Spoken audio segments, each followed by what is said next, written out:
Hey there, listener. Have you ever gone through an experience in your life and while you're in it, you're wondering what could possibly be the blessing in this?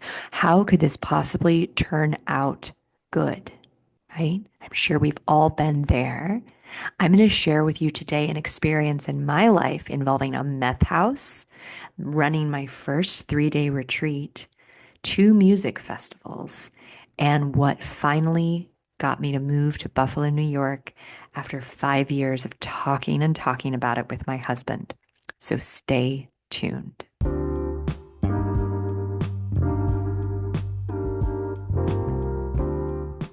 Every day there is a forgetting, and every moment there is the possibility of remembering.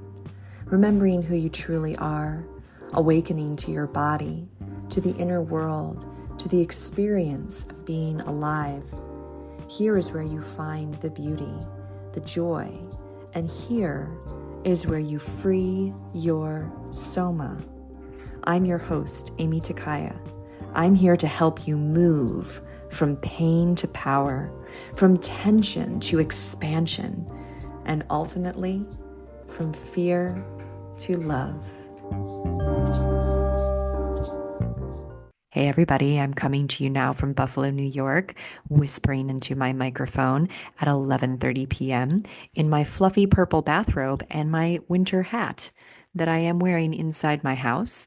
One, because I just got out of the shower and I have wet hair, and two, because we are experiencing sub-zero temperatures this week in Buffalo. Buffalo is not a place that I ever intended to move in my life. Although I think that there is a 14-year-old girl in me that would like really enjoy that I'm living in Ani DeFranco's hometown, because I think that's where I first became aware of Buffalo, New York was when I was 14 and listening to her music, right? But aside from that, how did I end up here? How did I end up living in Buffalo, New York after building my business and my community in California? Now I'm all the way out here in this snowy lake town, right? Well, it's a story that some of you who are listening may know pieces of it, especially if you're my clients and my friends who knew me during that time, like knew what was going on with me during that time. This story takes place in August, September 2023. So, yeah, it's about a year and a half ago that all this went down. And I just want to say that I have been thinking about telling you guys this story on the podcast for a while. I kind of realized, like, probably a year ago that this story needed to be told, but I just needed to let it marinate more, I think, before I was ready to serve it up to y'all. So let's just say there's a lot more backstory here that I will be getting into, but I'm going to start in August of 2023. We were told by our landlord previously, I guess I'm not starting in August 2023, I'm starting like 3 months before August 2023. We were told by our landlord up in Crestline, California, that he was going to sell the house we were living in. And we weren't really ready to buy it.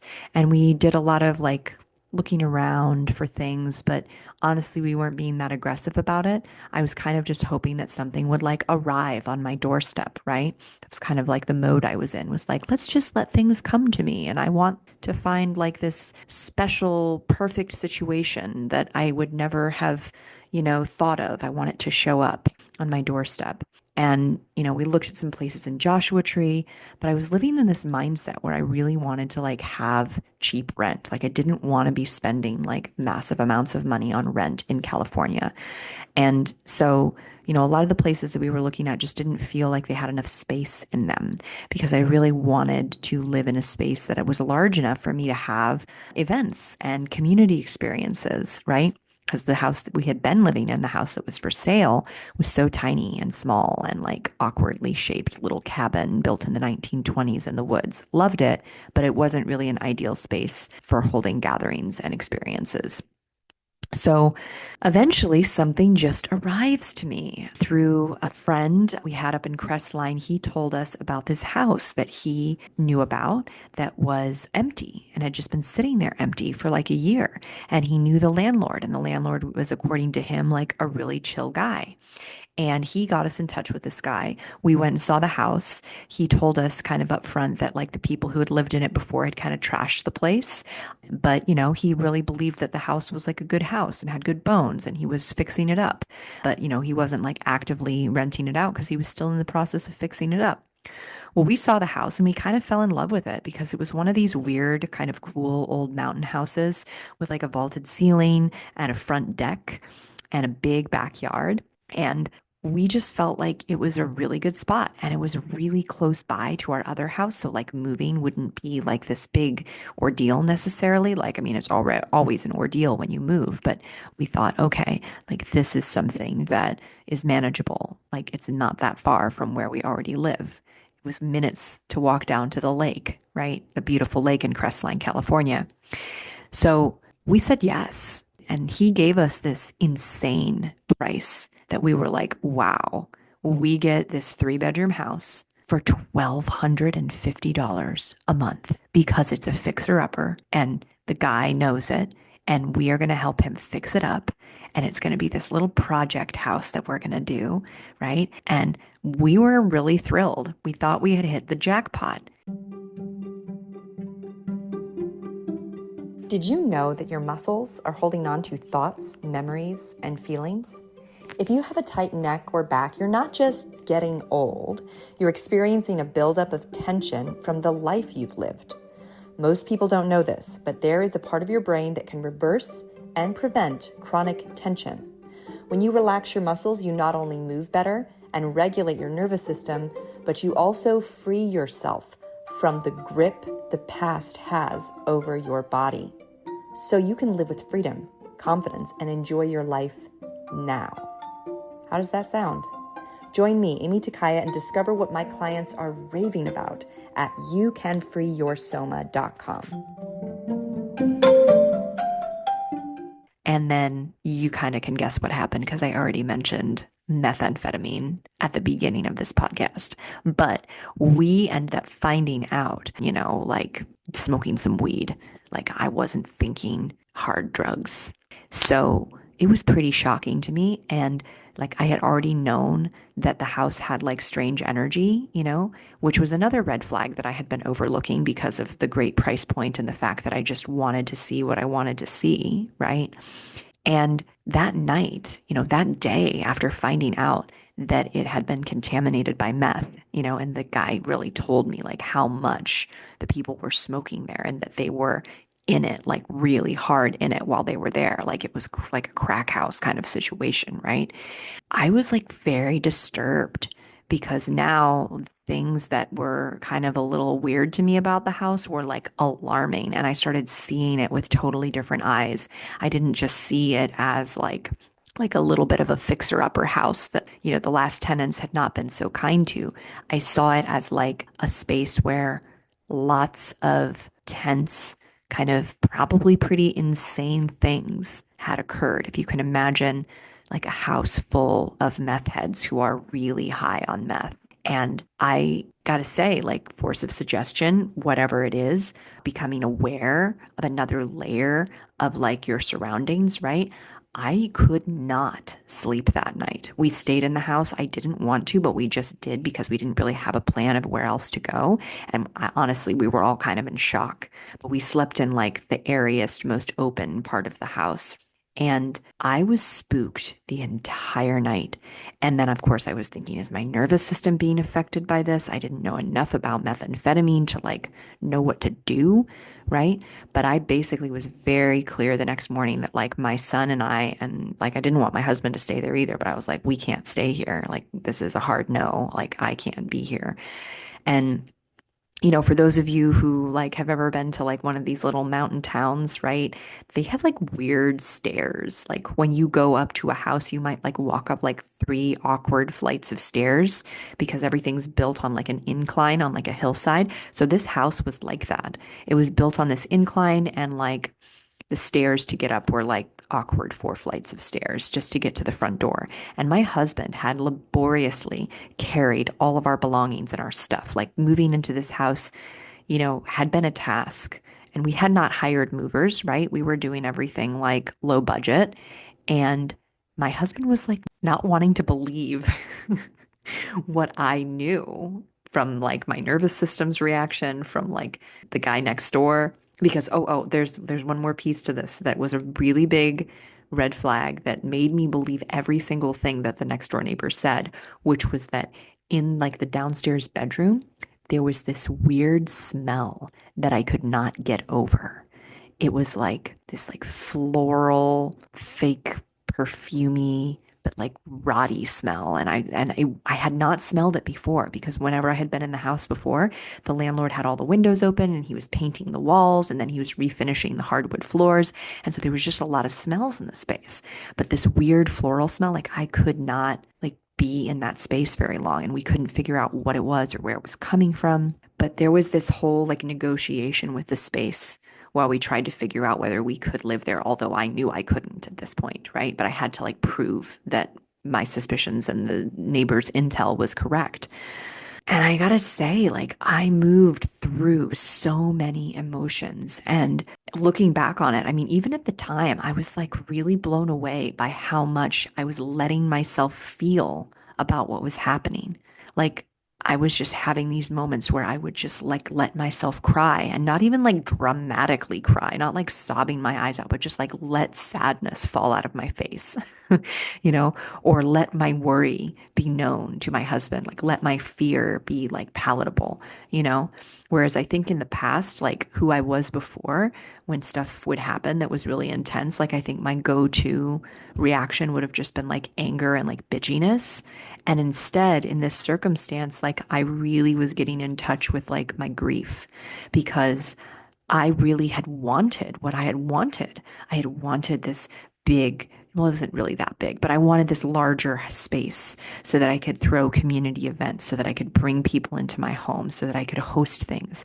You know, I'd wanted my son to live in this beautiful little town, like a few minutes walk from the lake. Like I wanted what I wanted. And I also wanted like cheap rent. I wanted, you know, to find and be the exception to the rule that I could somehow find this Easter egg or unicorn of a house, right? And I thought I had found it.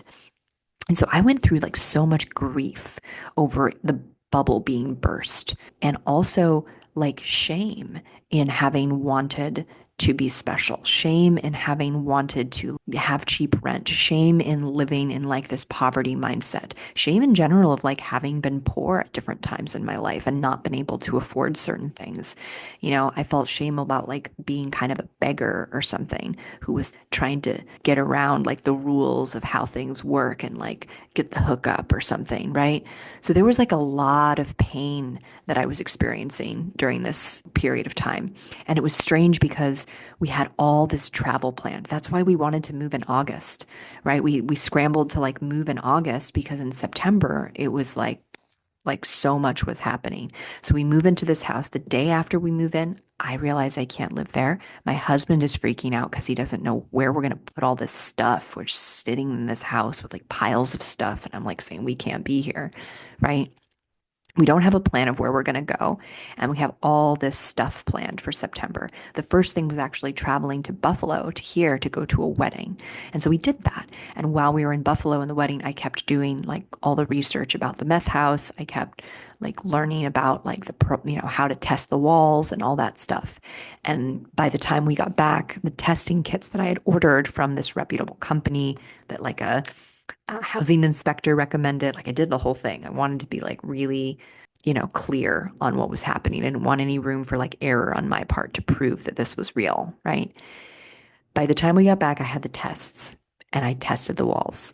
And by the way, little meth lesson for all y'all who don't know much about meth and the impact of meth. Let me just say, if I was a meth smoker and I was sitting in this room, if you're watching on YouTube, you can see, right, wearing my fluffy purple robe with these curtains, and I were to smoke meth just once in this environment, some of that smoke, well, it's not really smoke, it's vapor, would soak into the robe, would soak into the curtains, right? And then someone else who wore this robe or touched those curtains might receive some of that meth product into their nervous system through their skin or through their breathing. Now, imagine that the person who is smoking this doesn't just smoke it once, but smokes it multiple times a day every day for years. What happens is that the vapor soaks into the walls. It soaks into the wood fibers, into the drywall. And when I started researching this, there's like very little you can do to rehab a meth house, of a certain level of contamination, other than literally remove all the drywall and take it down to the studs and replace everything. And we're not even mentioning like the air vac system or whatever the heating system in the house that has to be cleansed as well, right? So this level of research that I was doing was just further having me realize that I could not live in this house, right? Obviously. And when we got back, I tested the walls. Oh, and I also learned that there's a certain amount of meth contamination that is allowed in a home, and it varies from state to state what's allowed in a home, right? That, oh, the people who lived here before smoked meth, but they didn't smoke it that much. And so there's only some residue in the house. And the homeowners scrubbed the walls and painted. And when they test it, it only comes up this amount of meth, right? That's left over. Well, in California, it's 1.5 micrograms per cubic feet or something like that, right? It's like this 1.5 micrograms. That doesn't sound like much, except that that amount that is allowed is 3 times higher than what's allowed in other states. Or, California and a few other states allow more meth residue in a home to consider it still habitable than other states, 3 times the amount, right? So this was disturbing also. So I got a testing kit that was going to test for like a higher amount of meth. It could test up to 3 micrograms.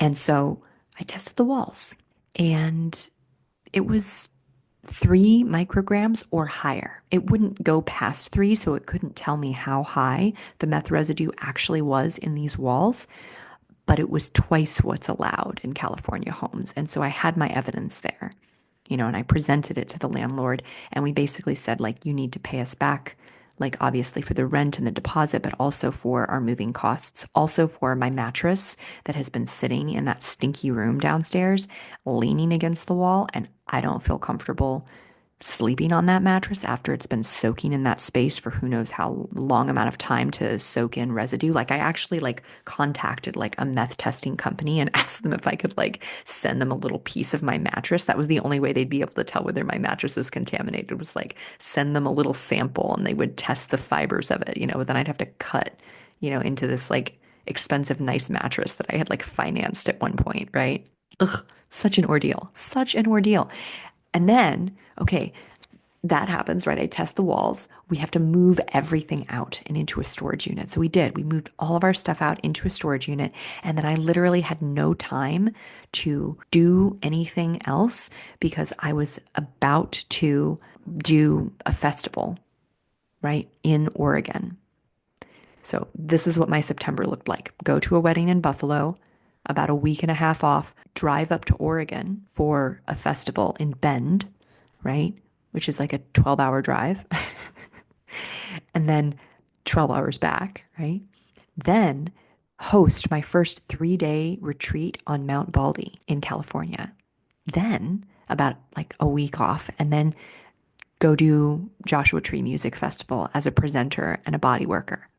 That was like 3 straight weeks of work that I had already lined up that I was planning on doing. And all of a sudden, I'm homeless. All of a sudden, I don't know where I'm going to live or what I'm going to do or whether my child has been exposed to methamphetamine, right? Yeah, talk about like a really crazy time. And the stress that I was experiencing was extraordinary. Luckily, I had really, really great tools, right? I had tools to reduce the pain and tension that was going on in my body that had gotten lit up from all the fear and stress of moving and then stress of a meth house. And so, there were days that I was having an extraordinary amount of pain in my legs because that's where it tends to show up in me, and I wasn't slowing down enough to have it go away. I was like continuing to lift boxes and move my body and do things. And, I would lay down and be literally in so much pain in my legs. My legs would just be screaming at me or the bottoms of my feet. And I would go through a series of more advanced somatic movements that I knew were going to target where the pain was actually coming from in my body. Because it's strange, like some of the pain that we experience in our bodies is not happening like at the place where we feel it. It is referred pain from a different area, right? So in my case, it was referred pain from my sacrum being twisted that was causing me to have this like weird numbness in my thighs and this awful, like aching, sore, miserable pain in the bottoms of my feet. And I knew that it was referred pain from my twisted sacrum because when I did stuff with my feet and I did stuff with my thighs, the pain didn't go away. But when I did this series of movements to untwist my sacrum and bring balance back to my pelvis, then the pain went away and it would go away pretty powerfully, right? But then as soon as my stress would start up again, as soon as I was moving my body so continuously without rest and reeling and worrying and stressing about what was going on, right? The pain would start up again, and it was up to me like to slow down, right? And feel my feelings and not just bulldoze my way through the day to regulate that, to regulate the stress in my nervous system, right? And I have one of those bodies that complains a lot. It's part of why I'm so good at what I do and also why I've been like my biggest, I'm my own client because my nervous system and my body is quite sensitive and complains a lot. And I didn't really, when I was younger, I didn't really know how to deal with that. I just sort of learned to ignore it. And I had a very high threshold for pain because I was ignoring a lot of pain that was going on all the time, right? But now, I would say I don't have as high a threshold for pain because I don't tolerate pain for that long in my body. I do something about it. I do my somatic movements. I take the time to unwind my nervous system. I feel my feelings and I don't just like avoid them, avoid them, avoid them. I know what things help soothe and calm my nervous system and what things activate it, right? And so during this experience, like, God, if I didn't have somatics, like, I would have just been like, insane. Like I would have just been so, so, so stressed out of my mind. But I was successful. I ran my 3 day retreat very successfully. The people who came had life changing experiences. I managed all of the staff and everything well, The festivals went really well. I made some really beautiful connections in Oregon, right? And I also, made some wonderful connections in Joshua Tree. And from the outside, I don't think that anybody could really see what incredible stress I was going through in my personal world, right? There were definitely friends that I confided in and let know what was going on. But I just didn't really feel like safe to talk about it at the time because there was so much going on in me about it. Like I mentioned before, the grief and the shame and the frustration and the fear, and the uncertainty. And so then my husband brought up moving to Buffalo. We'd just been there, right, at a wedding before we moved out of the meth house. And, I have to admit that, like, while we were here in Buffalo for the wedding, I was kind of looking around and going, oh, it is actually quite quaint here and quite beautiful. Oh, there actually is kind of some cool things going on, right? And we'd honestly been talking about it for a few years because my husband is originally from this area, and I'd always resisted for different reasons, but it finally felt like, okay, we don't have rent, we don't have a lease, we don't have a living situation lined up. Maybe this is the time to take like a big leap into a whole new reality. And so we started the process. We agreed on it in September, October, and then started the process to have us move over here. And so my husband came over in November of 2023, got a job, found us a place, and by March of last year, we finally moved in to our new house, new space. And we're renting, but it's really, really, really, really nice to have our own living space after all of that because it was August that we moved out of the place we were living into the meth house. Then it was September that all the confusion and fear and craziness was going on, and my husband and my son were staying with my dad. And then while my husband was out here in Buffalo setting everything up, we lived on a pad in my dad's practice room for like 6 months without a lot of privacy or most of our stuff, living out of suitcases, putting our stuff away and putting the pad away every day so that I could do sessions with clients, so my dad could do sessions with clients, and I guess it's only easy for me to talk about all of that, like now that it's over, because while I was in it, I really had a hard time like seeing the blessing of it. It was like a struggle. It was just hard and a struggle. Now I look back on it and I realize that being able to manage those difficult emotions and those things that were coming up with me and to get in touch with my shame of being poor and my shame of not having, what other people have and, getting in touch with like the beliefs that existed in me that said that was somehow my fault, that I was somehow like just like a bad person or a trash person or whatever like mean thing my brain was saying to try to protect me or something, right? Getting in touch with that was actually very healing. It created a lot more compassion in myself for myself because of my somatic way of handling it, because of the way I let myself feel all the things as I was feeling them and be with the feelings. It didn't make it any easier to like share it with somebody or like go on my podcast and talk about it, but I see the value of it now. I see the value of being with my feelings and going through that experience. And now, if I'm totally honest, like the home that I'm living in Buffalo is exactly what I wanted. I just got to run my first day retreat here and share somatics with people, share delicious food with people in my home. I want to have more group events and community events. And, my son had like a movie night and we had like three families over here to watch a movie. I just, I wanted what I wanted at the time back then, and I was unwilling to see that maybe what I wanted was absolutely possible, but just would take more effort and more work than, what I wanted it to be like. And I invite you to consider that as you're hearing my story. If like, you've ever bought into these like, oh, it has to be like easy, like if it's for you, it's just going to be easy and easy and easy. I'm here to say that sometimes it's hard and it's not necessarily like bad hard. It can be good hard, right? It can be like effort that is about getting where you need to go. Like think about effortful things that are also pleasant. There's plenty of effortful things that are also pleasant, right? Like sex can be kind of effortful and it's very pleasant, right?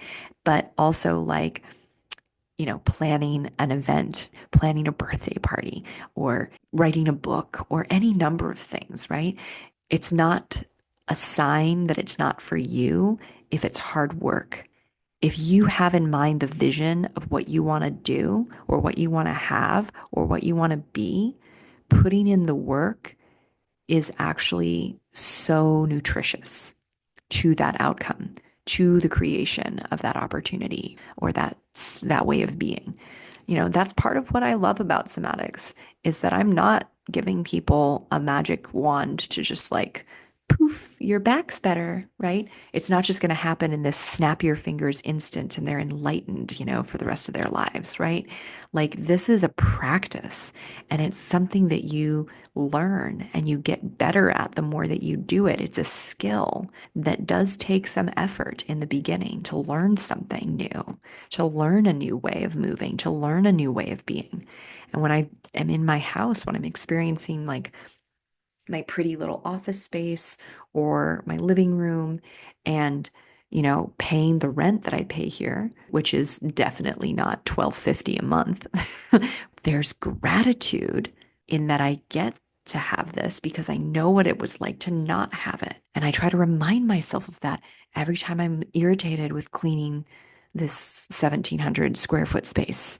I'm like, oh, but you wanted this. You wanted a larger space that you could make beautiful, that you could make messy, that you could do what you wanted to do in it. Remember that, doll. Remember that, love. Like, you're getting what you wanted. It's just that sometimes getting what you want is an effort, and it doesn't have to be like the worst effort. In fact, somatics made it effortless compared to probably what I would have gone through without having these really powerful tools to regulate my nervous system and turn off my pain and process my feelings, right? So we don't have any effort-free life. We don't have effort-free experiences, right? But we can make them more effortless with skills, with help, with guidance, right? Whew. So, yeah, that's the story. It's an interesting thing. Like, renting the meth house changed my life.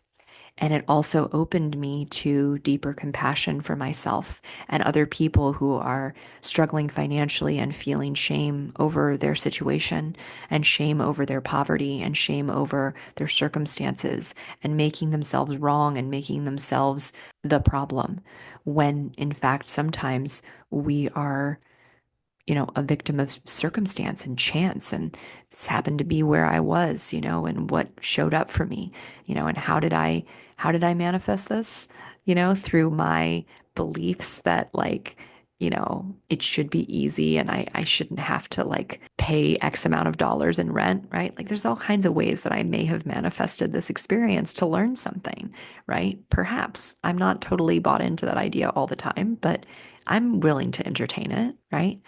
Because in the long run, like post all of that, I do feel a sense that I learned something here.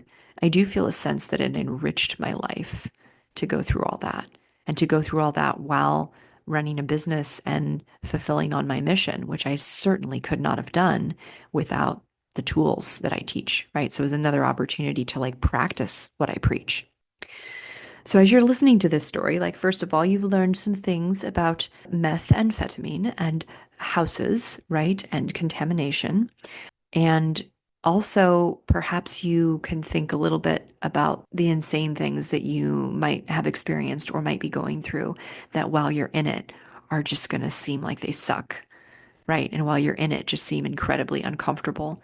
But I want to offer that if you have tools to allow yourself to feel all of the feelings that are coming up and become more soft and compassionate towards yourself, these painful, hard experiences can grow your soul and they can grow your faith and they can grow your heart in a huge way. So, those are my pearls of wisdom. Yeah. And you're going to hear more stories like this from me, from my life, because I've actually lived a very interesting, unusual life. And I feel like I've been holding out on you guys on the podcast, not sharing this stuff. And some of it, if I'm totally going to be frank with you, is like, beliefs that I've had or fears that I've had about being my full self with my audience, because maybe I've had some idea that like I can't be goofy and funny and like weird or whatever, and also be deep and profound and like professional, right? But I'm starting to just like realize that like that, if it's a thing that I was carrying, like whatever. Maybe that's just a thing that I was carrying and it's not real. And it's actually fine to be like a goofball and like a silly person one moment and then say something meaningful and heartfelt and compassionate the next moment. Like maybe I don't have to like try to cut out all of my glibness or cut out all of my mannerisms or my silliness, or my peculiarities, right? Or my shameful stories of renting a meth house, right? I can lean into those things and I can bring you my full energy and my full self because honestly, that's what my clients get. They get my full self. And that's part of why we have such awesome relationships. And I have so many return clients and I have this awesome community that has been growing is because I do let myself show up as my full being and I invite other people to do that too. So just know that this is, this along with the two previous solo casts that you've heard, it's me opening up to you all more and sharing more of my experience, my living somatic experience through my stories and my life. And I hope you guys enjoy it.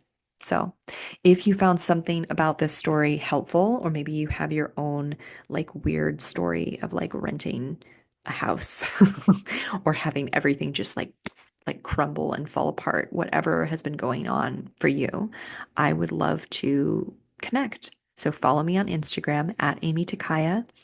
Share this podcast, follow my podcast, leave a review, all the love. I can use all the love to share these stories and share this message with people. And yeah, stay in touch because this is an ongoing conversation and I'm here for it. I'm here for these conversations and these stories. So yeah.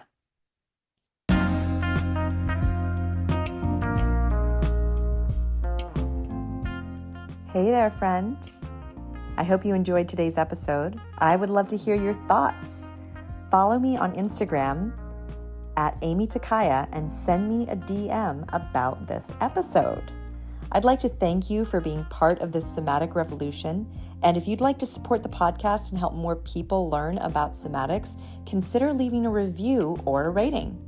And finally, if you'd like to have the experience of relief in your tight hips or back and learn to understand what your body is really saying to you, visit youcanfreeyoursoma.com. I can't wait to share with you what is truly possible. Bye for now.